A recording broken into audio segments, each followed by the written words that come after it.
Arif Aiman tak ada untuk Malaysia. Kolab Malaysia kali ni tak ada pemain-pemain kebanyakannya daripada JDT dan juga Selangor. Tapi itulah, maybe kejohanan yang kita akan main ni tak ada dalam kalender FIFA. So, kelab-kelab macam Selangor dan juga Johor tak turunkan player-player utama diorang untuk Malaysia.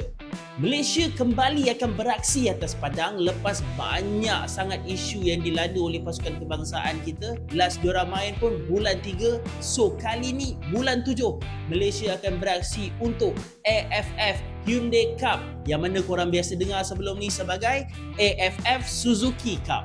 Walaupun tak ada nama-nama besar macam Arif Aiman, Faisal Halim, tapi kita ada beberapa player yang kita selama ni nak tengok diorang main untuk Malaysia, iaitu Wan Kuzain dan juga Richard Chin dipanggil untuk kejohanan ni.